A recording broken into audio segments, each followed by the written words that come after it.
Steve Bryan here with us today. He is a drone pilot, has his FAA certification, therefore he can go out and do this for money, and he has done it for money with the realtors in town. He's also royalty up there in North Bend. His wife is the mayor of North Bend.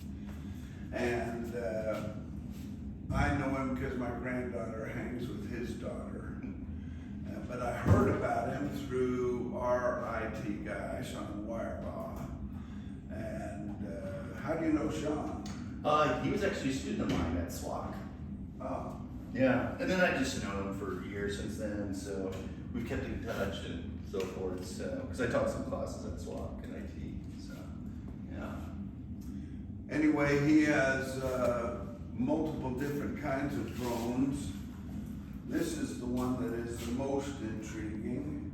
It's heavy. You want to feel how heavy that thing is.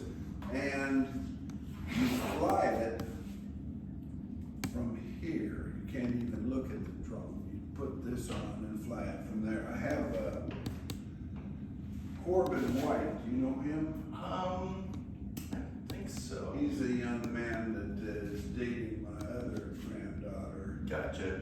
And he's already out of college. She just got out of high school, so we're a little worried about all that. But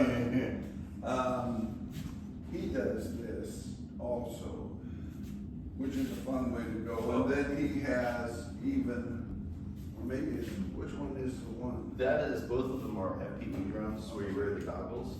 And then I've got the other ones like you have, the Maverick is that one. And then I got my Mini 3 Pro. I don't have the 4 yet. Somebody else. Well, now I'll tell all of you while Steve's, are you still going, or you got this? No, I'm almost there. I'm just Okay. trying to get it all. You know, the drone program got started here because 2-3 years ago, the principal before Ms. Clapper came to me and said, we need to spend money. Can you think of something that the kids would like to do that we can spend some good money on? And I said, yeah, let's do drones. And so I went up, Rocky Johnson, you know him? Yep. Yeah. So this was his card. I went up and talked to him, said, what kind of drones do you have? Can we play into your system? And most of you who come in here have felt that. That is a metal business card that is etched. And I said, whoa, you're making some money. He says, I'm making so much, I need help. So I said, well, what kind of drones do you fly? So I bought the same kind of drones he had. And he likes those big Mavic Pros. So I bought 2 of those and some minis and some Telos to just get people started. And I haven't been in charge of buying drones after that. I guess Sean does it, but they just have been sending in. They gave us 2 new Mini 4s, DJI Mini 4s, which are really good. But it all got started just because they needed to spend money. And I think it's a winner. I think we're going to do really well in putting people out to flying drones where they're needed. And with that, I'm going to let you give him a nice warm welcome. Thanks, guys. I give you, let's give him All right. Thanks, guys. I did this earlier today, but I'll try to make it a lot quicker. I just kind of want to. It's a broad subject that I would cover, but I like to get more of the commercial side, and then I like to get into like some of the legalities and so forth, because that seems to be an issue. In fact, there's a guy in Philadelphia who just got, he didn't get arrested, but he got fined $200,000 for flying where he wasn't supposed to be flying. And he's like a big social media guy. He's been posting all this stuff, and of course the drone community that I'm part of, multiple ones out there on social media. They've been talking about this, and there's just been a ton of other incidences that have been happening with drones. And so it's sort of one of these things that I want people to understand. It's fun, but just be responsible and be respectful. 200,000. What did you do? Fly over the White House or something? No, he was just flying downtown Philly in certain areas, and he shouldn't be flying, or doing silly things like flying at people and harassing people. There's another guy out there on social media, he hasn't been fined or anything, but he was harassing people with the Avata drone, the FPV drone that DJI has, and it's just been horrible, and so people are pretty upset because a lot of the drone community has been fighting to keep the government from basically grounding drones entirely. And there's people that now they have full-on businesses making good money like Rocky and stuff like that. I mean, they're gonna get to the point where you just can't really, unless you have a lot of certification and stuff like that, which is gonna be, very costly. But we kind of want to make it so it's still kind of hobby and fun, but then you can still do it for commercial uses. So that's what basically what I was saying in a nutshell, drones, daily life, consumer, ethical legal considerations, and so forth. So, and then at the end, I'll just do a quick Q&A. I'm just gonna go ahead and just zip through this real quick, and then we'll get into the Q&A. But this is all just basically the history. So technically, a drone is considered an unmanned aerial vehicle that's, you don't have a pilot, and it's operated autonomously from the ground, which I didn't know this up until not too long ago. The first one was a balloon that they controlled from the ground, basically. I think it was tethered or something. Kind of like a balloon, I guess, considered that. But it's been around for a long time, the concept. Let's go ahead and zip through this. Delivery service, agriculture, photography, filmmaking, law enforcement, inspection, environmental monitoring. These are all really kind of cool things that I've been fixated on and fascinated with. I was telling Bruce earlier that I have a brother that was in the Air Force. He's gone from being a navigator, then he went into this drone program, and then since then he's just been, after his retirement, he's just been involved dealing with drones and stuff. So, and I'm from Central Valley, California. It's all this ag. I know a lot of friends that deal with drones with the crop dusting and all that kind of stuff. Instead of having someone up in a plane and paying, they could just buy a few of these things, and it pays for itself within a year or two, and it doesn't really, it's all autonomous. And then you got the filmmaking side of things, which Rocky did a lot of that. He's done some fabulous stuff in there. I knew he would take off on a gig somewhere. He charged $2,000 for one gig, and he could just shoot a couple hours for $2,000, which is good money. Law enforcement is a big thing. That's something I like to talk about. That inspections. I think honestly, the inspection side could be a really good profitable thing, especially if you get your license, you get the right drone, or at least start from a smaller drone and work your way up. I've been doing some of that, and it could definitely be very profitable. I know your fire departments are starting to use them. Yeah, I think Coos Bay Fire Department just bought a few. I need to go. I don't need to, but I'd like to talk to them and find out exactly what they got, because there's some of these really nice ones. With my wife being in North Bend, I know the fire chief at North Bend. Their drone program is hard because a lot of the firemen have to be certified to fly these things, but it takes quite a bit of time to get up there, to study for it and everything. So, so here's all the commercial stuff. Some of the cool things with agriculture I've seen, where instead of just doing the crop dusting, they do soil monitoring. So they'll have an infrared, they'll look at the field and they can see hot spots, and they even have another kind of sensors where they can see where the crop's just not doing well, water-wise or whatever, so they can take care of those in an instant, rather than guesstimating of where it is. Livestock movement, that's another cool thing. Instead of having, you're flying out in a helicopter or even on a truck or something like that, you can just send your drone out and just survey. You even with the Mavericks, you have waypoints. You can have that put in there and have the camera at a certain angle every single time. You can just fly out and just get, photos, and then see where that herd is migrating as time goes on. Like I said, spray needs is the other thing.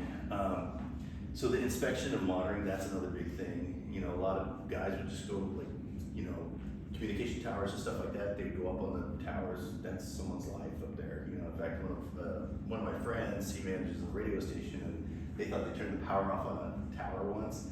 He got up there and realized it's humming. What's going on? They forgot they didn't turn off the emergency switch for the thing, because there's an emergency in case the power goes out. It'll still be up, and those are some of the hazards with drones. At least you're not putting someone's life in danger. So, especially with cameras, the Mini 4 Pro and the Mini 3 Pro have a 48 megapixel camera on it, so you could get not too close, but close enough where you could see a lot of detail. In fact, I used it for search and rescue of a drone I lost off of Whiskey Run once. Because I was flying one of my little FPV drones, and it lost signal, and it crashed in a bunch of brush. And so I took my Maverick to do a shot to see if I could find it, and did a loiter and did all these photos. Kind of like if I was doing a mapping of some land and stuff like that. And then I came back home, plugged in my TV, looked, I couldn't see it in there. Because have you ever heard that gross cross that brush? It just landed about the size of a football field, and it was somewhere in there. So I was trying to figure out where it was. And then I took this, and then I was searching, I still didn't find it.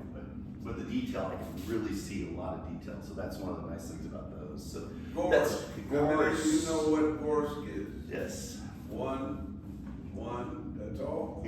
Well, down from Bandon, it's some really bad spiky stuff, and it's got a lot of oil in it too. So when you let it set on fire, it'll just keep going and spread. And Oh, wow. That's what burned down Bandon. That's right, forgot about that. And then proactive maintenance. Some of the things like, I was talking to a friend of ours, he owned this big construction company.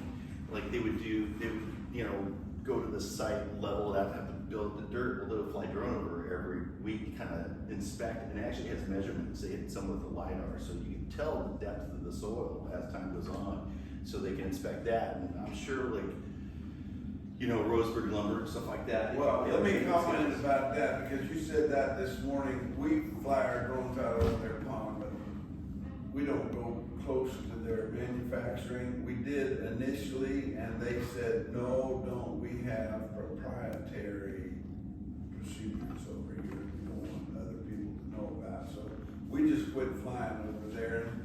But I did think, well, maybe I can go back to them now and say, look, we can really help you if you want us to take a look at the property or whatever. Yeah, I mean, and just say, hey, we offer this, or the students, do you mind the students, we can take pictures of your towers or something, that we require some of the maintenance guys go up there and just say, hey, here's some of the photos, especially with the Mini 4 Pro, you've got the high resolution, if they'd be able to get some great shots of that.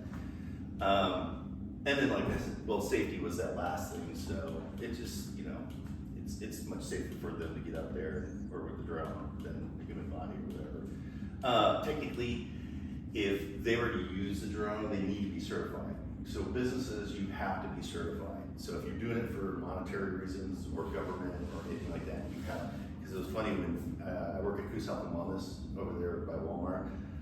When they were building the building, we ended up getting a Maverick, or what was it? Oh, a Phantom 3 from some grant money.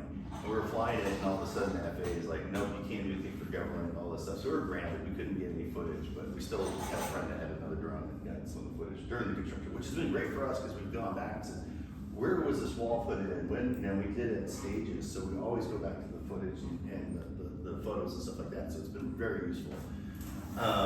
So public service, thermal imaging, surveying, so if you have an assailant that's running, and this one thing is, David Millen, the city manager in North Bend, he worked at Atlanta, and he says, a lot of the police officers were certified drone pilots, and they had these drones with thermal imaging units so that they can at a last minute, or one guy out of the unit, would probably have it, and they could get that thing up and look throughout a forest area or woods or something, and they could see where they are, and it's, it just takes a lot of energy for a lot of people.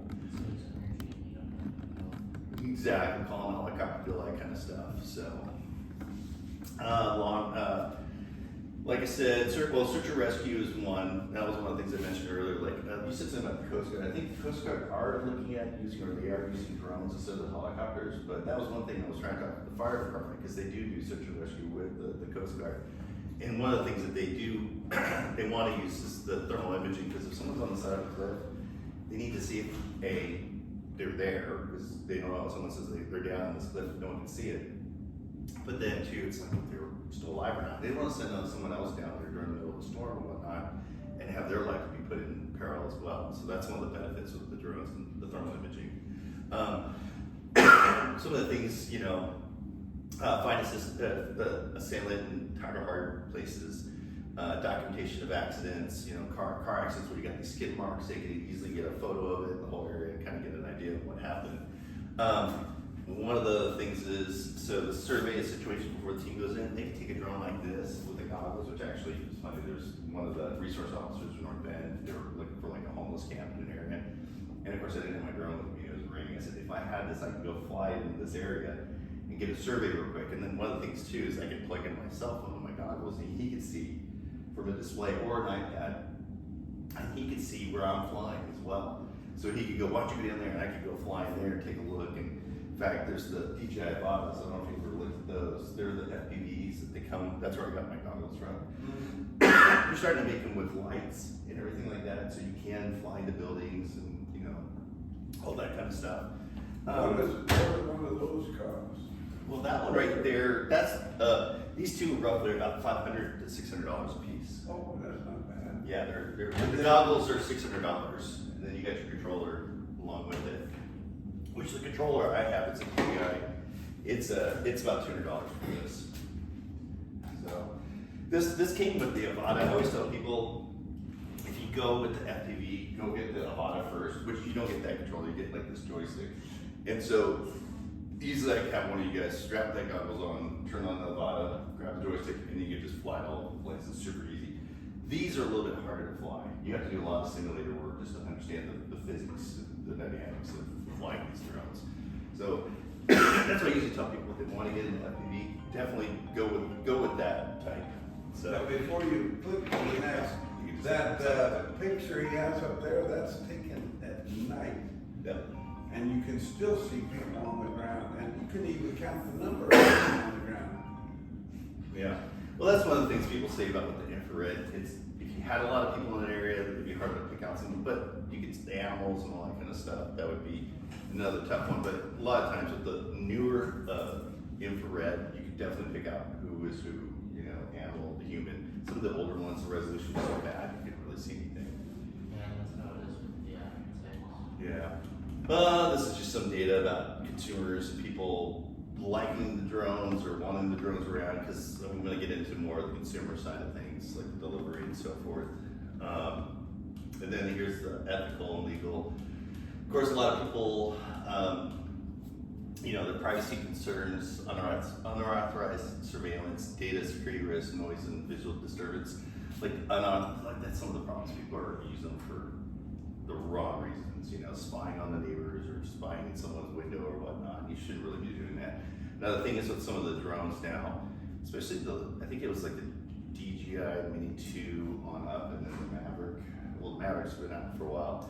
They all have these IDs. So if someone's doing something, they can see where it is and they can even trace it back down to the person. So that's some of the technology they're trying to really push with the drones. Data security risks, you know, people have been able to put sensors in these drones that pick up wireless signals and stuff like that, so they can, you know, listen to cellular calls or whatever. One of the big things, noise and visual. I try to be mindful wherever I'm flying because I don't want to disturb anyone, especially if like you're, you know, Loon Lake or someplace like that or the beach. I don't want to be bugging anyone. So, and that's just some of those ethical things. I want to make sure, at least myself personally, I'm not going to disturb anyone, so I can go back and do that again over and over again.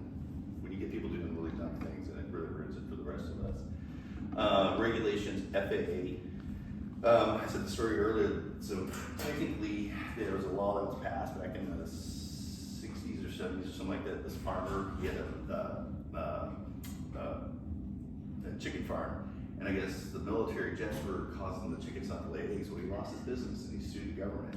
And the government said, okay, well, technically anyone that owns this land has, you know, dominant rights above them, but then unfortunately, the planes and everything becoming prominent, you know, especially in the 40s and 50s. I don't know when this law, I could ever look it up again, maybe it was even older than that, but they basically said, well, we can't tell anyone flying a plane not to fly over all this land, because basically all the land is owned by someone. So they ended up putting what they call an easement. So any flying device that's, you know, considered a domain of FAA, they have the right to fly. So some people are going, hey, you can't fly over my property or anything like that. You can, theoretically, I hate to say it, you could fly over Roseburg, and they can't really say anything legally, but Well, they can, but. they can complain, but if you're not on their land flying it, you know, you're okay technically, but ethically, you should respect it. Because that's one of the things in the 107, they say, if someone doesn't like you doing something around them, you just respect it and back off and, go somewhere else. Don't push it or anything like that. So, the only places that technically really can't fly is like certain federal lands.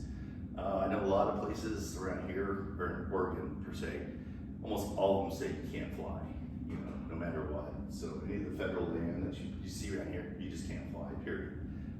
State is a little different. They haven't mandated a no-fly drone zone, yet, except for certain places like Shore Acres. They've mandated a no-fly zone. I've been busted already a couple times. I've flown at Shore Acres or at Cape Arago once, and then it was posted on social media, and then my wife got a call from Salem because someone was parked right something. It was my wife, and then they called her and said, "You can't be flying there." I said, "Oh, I looked. I did the research. I looked it on, the sectional charts. I looked at everywhere. It wasn't there, but on their website, deep down inside, it said no drones." So Sunset was the other place. I flew my Avata there, and then they said you can't be flying there. So I see people flying unless you have authorization from the park itself, like the park manager. If they say it's okay, then it's okay. It's fine. Well, But it's, we go out to Whiskey Run for an end of year fly over the water type thing. yeah. But we can't go above a certain altitude, because then we're looking in on Bandon Dunes Golf Course, and they Yeah. don't want us doing that. I know one of my friends is the marketing guy over there, and he's a drone guy too. And he goes, I got in that little argument. He's like, "You can't fly over." I said, "You have your 107. You know I can. You can. I can fly over you all I want. If I'm on the beach, it's not to get into those details, but still." But I'm like, "You're fine. I won't do it. Just out of respect for you, And that's just one of those things. The drones registration, anything over 250 grams, you should be registering it. And that's just, one of those things that you should always do. Even though that one's a sub 250, the white one, the Mini 3 Pro, I still register it just in case I lose it or something like that. I just want to be kosher as much as I can. And then, like I said, remote ID. So they'll be able to track you. I know at North Bend they did have it for a little bit because I ended up flying my drone once, and then the city manager who was implementing it, and he's also a drone guy, he called me and goes, "Oh, you're flying your drone. I can see it." It's like, "How'd you know?" I goes, "Well, I've got the remote ID set up right now, and I can see things." Law enforcement's like one of the big ones. They'll most likely have the remote ID over the airport or anyone like that, just in case there's something, an incident ever happens. Let's see here. AI integration, it has some safety features. Like the safety features is the remote ID. As soon as they get more of that information, it'll be much better. One of the cool things is a lot of drones start having 5G in it, so that way you don't have to be line of sight or anything with the remote. You could just say, "I want to go from point A to point B," and you'll be in contact with it. So if you get a drone that has long enough battery life, and it could go like, let's say 15, 20 miles or something like that, it'll go the whole way. So one of the counter drone solutions is where they work with, DJIs, where they can just get a drone that's harassing people. The cops can probably go online and say, "I'm gonna shut that thing down," and just fall out of the sky. So that's some of the technologies that you'll probably start seeing a lot more of. Yeah. And then this was kind of the cool thing. So this is called the Joby, and I saw one of these in person, which was really cool. It's a pilotless, but it'll carry human passengers basically. It'll be autonomous. So they're looking at these as like transportation. So at the airport, they put in all these, well, they were going to put in these charging stations, but they just have the power lines going to it. But at some point, they will probably put in charging stations. So that way, these, and they'll have them all up and down the coast, kind of like a Tesla kind of thing, where they have charging stations every so far. They'll have it so they'll go fly, land, 20 minutes later, they're fully charged, they go on to the next location. So we do have flying cars. We will have flying cars, yes. Probably in your lifetime, you will see a lot more of those coming down. Yeah, I can see those being helpful for like Springs tourist attraction be. Well, a lot of the stuff is, let's say, what it is right now, they're looking at military use for just transporting personnel and staff and stuff like that up and down the coast, let's say Coast Guard. They have a pilot that lives up in Newport, but he doesn't want to drive down or whatever. They'll have these for them to come down and commute or do something like that. I mean, it's all concept. Definitely bigger cities are looking at that. Of course, you know, when you take one of these, it's going to be like probably $500 just round trip, you know, or one way or something like that. But until they perfect the technology and become more, you know, then that price will go down. So swarm technology, you've already seen it with those, you know, light shows they do with the swarm drones and stuff like that. That's that, but they'll be doing it for other things as well. I've seen it where they're looking at for, you know, monitoring crops and stuff like that. But instead of just having one do the whole thing, have a bunch of them do it. You know, go around and, you know, capture all these things. Or kind of said that told the last group was like the Spider-Man No Way Home or whatever it was, where they had the swarm drones that would, you know, had the what do we call it? But still, it's that concept where you could use drones for military uses as well.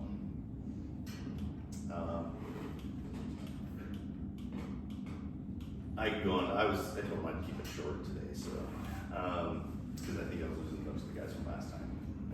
There's a lot of stuff to talk about. So this is kind of cool. This is called the Zip drone, and so they're already kind of using this for places in Africa.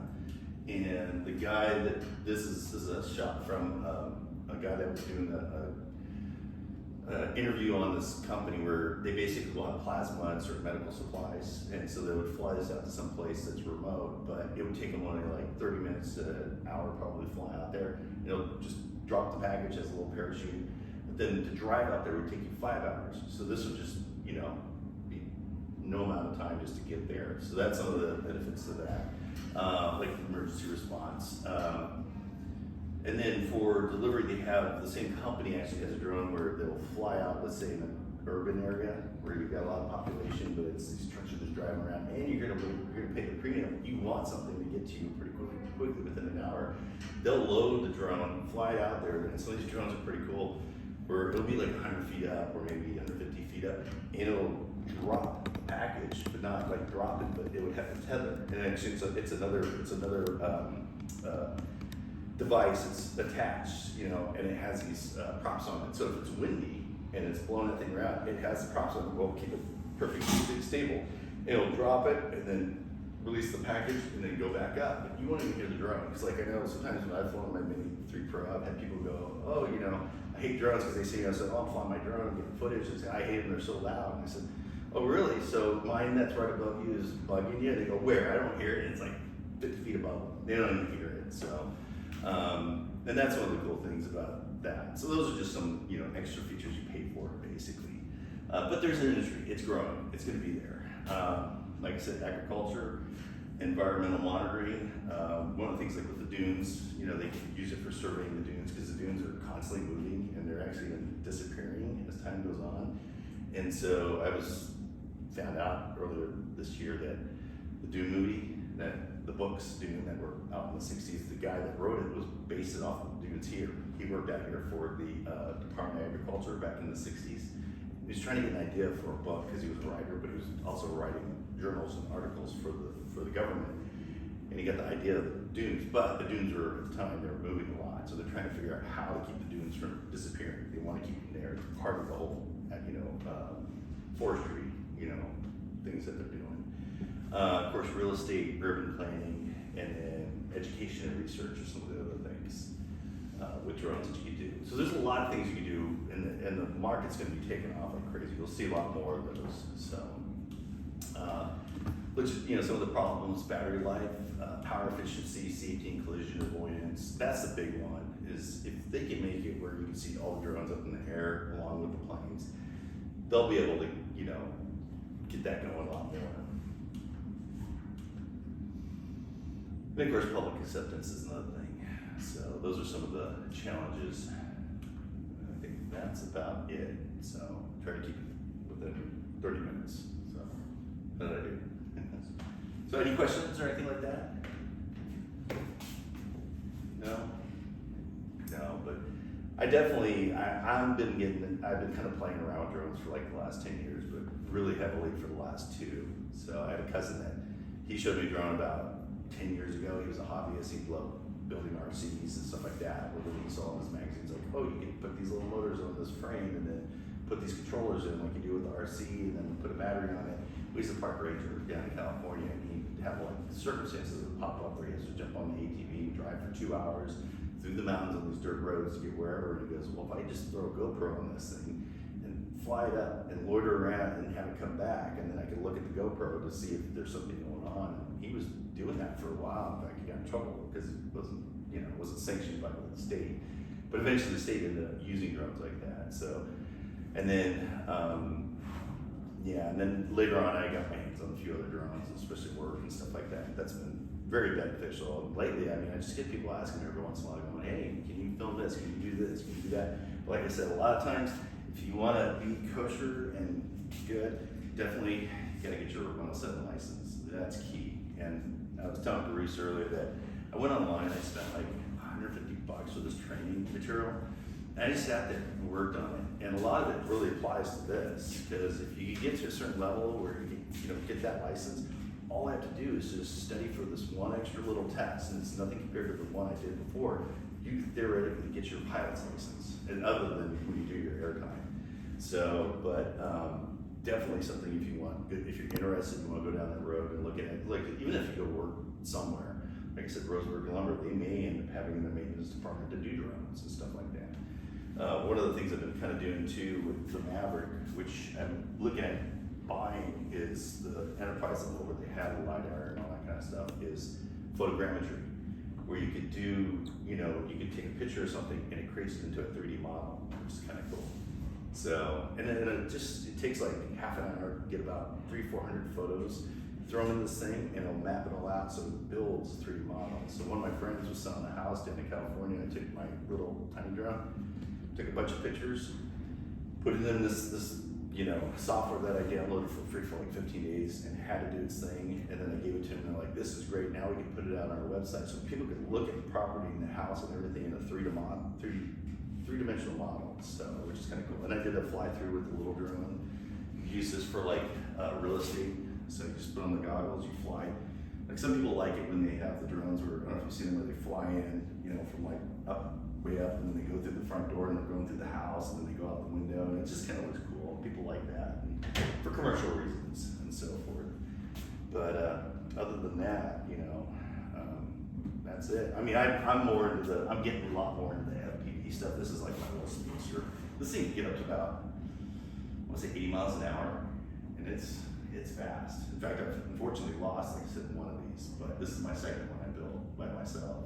And the cool thing is you can learn about circuitry, and you can learn about soldering, and coding and stuff like that. There's a lot of coding involved, and so it's a lot of fun. Of course, what I ended up doing is I got a little GPS you can put into it. So if I lose signal, it'll just pop back up, kind of like the DJIs and stuff like that.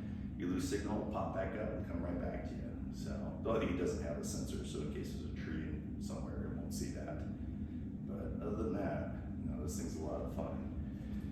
So, in fact, I've got tons of videos. I don't know if I can get out of this. I'll show it to you until Bruce gets back. Come on. I don't know how to get out of this here. Let's see here. Where's the keyboard? This is my site. This is some of the stuff I've done. This is a little promo one. The song's a little goofy. I don't know. This is some stuff I've done. Yeah, first of all, there. I don't know this one, by the way. This is fighters.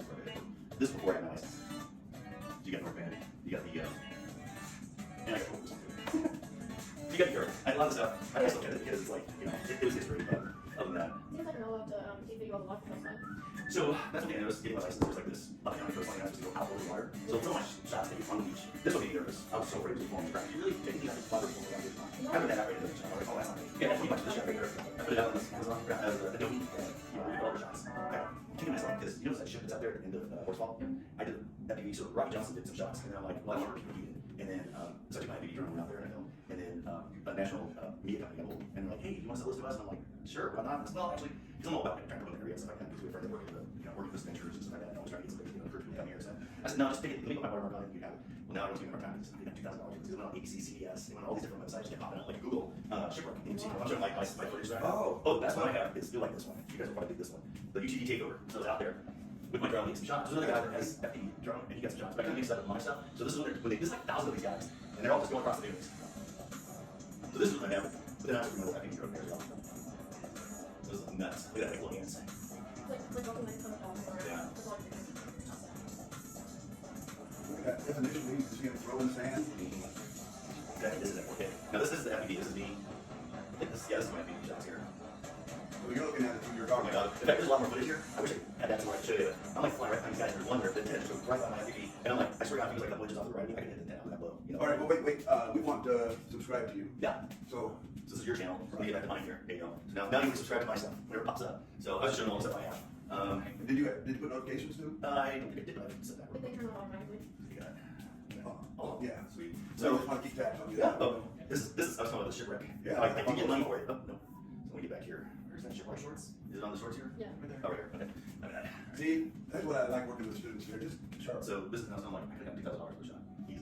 I had a lot of people that are the lady that runs the Working Coast picture. She can actually look on. Okay. She's like, $2,000 for this. They went national on CCS, you know. Yeah, I It's saw not it. a shot. It's like getting cheap. It's my drone with the camera. I was trying to get a cell phone buffers and there, so it's cheap so much. You know, that's stabilization. Well, you probably got wind out there too. Oh, yeah. Like this drone, they're probably using that one, but they have like on the cameras here, you can see they got the little bushings, so that the camera doesn't shake as much. So how the little bushing. So that's something. Of course, the camera that I have is really cool. So let's see if I can go back here. But yeah, these are of course there's a whole video. I flew them all and I smashed it perfect. So let's see if we can ball shot. You ever lost one? Yeah, at Whiskey Run. So if you go down Whiskey Run, take a left, and there's like a cliff right there. You'll see the gross. Is that what you say? Of course. It's up there somewhere. So it's like 20 feet long. Oh, yeah, you don't So- know what that- No, like I went Unless twice. you got full gear on. And here's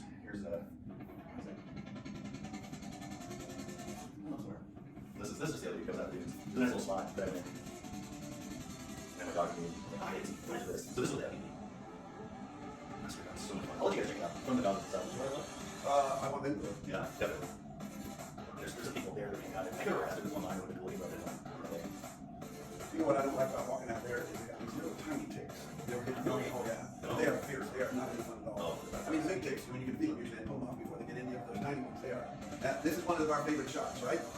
Low and fast across the water. I love it. I can't get out of it. That's probably right. I fly. It's like, what's this? And then it's, there's, I put too much out there with people, especially the tricks and flips. And, You know, one of the shots we've gotten into doing here is with the drone on us, and then we just go up and away as fast as we can yeah, fly. does the, And then it opens up what's behind us, you know, the little part of the town we're at. And I can close, I can see Wally was the best. Yeah, the show there. So yeah, no, this is something, especially, that I just love to go out and film. That's part of the fun. There's the folks that I'm part of, you know, this drone or FPV community. A lot of guys just do this, they post a lot of stuff, but that's what makes it fun other than flying and having the experience. And also just doing editing, filming, and doing all that kind of stuff. It's super fun. So I have tons of So you got a bunch over Charleston Harbor there, Rudolph Camp? Oh, yeah, so this is the one. And I want to do this for a long time. I've seen someone where they take a Superman and they put it at the end of the FPV drone and they flew it as if Superman was flying. I want to do it for the kids, you know, for Christmas. So I had strapped it as a flying up over Marshall and over Tuesday. So I had like a little light that I found for Walmart and it was clay, like really light, foamy clay, so it was too heavy. And I just strapped it to the bottom of the drone and just flew it around. As if it's Rudolph, of course, it's kind of freaked me out with all the flying, so I go for it. That would really do it. Yeah.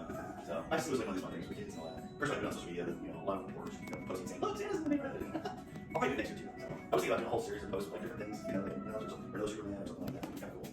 So, but yeah, that's here. But yeah, no, I just have tons of stuff that I'm doing. I went to Kona, really has a condo there, so I just took the drone, did the FPV as well there, just flew it down the coast, which was kind of cool. And before I ever fly and do these things, I was checking to make sure it was okay to fly there. Because I just don't want to get in trouble with my insurance. I want to keep doing this as long as I can. So, but it was kind of cool flying. So I was freaking out. So, like, these drones are kind of hard to fly. And you turn your shit just zoom out. That goes right in the water. There's no freebies. Because the battery's only for like 5 minutes. They do have other drones, FPV drones, which will last 15 minutes. Because you got these things got a lot of torque going on, and they're really pushing, especially some of these folks that do these, footages of the mountains where there's not as much air. So those blades got really, spin fast. So, but which is surprising that I posted this on YouTube. That's what we about social media. You got to really strategic on how you set up verbiage and stuff like that. How good that water is.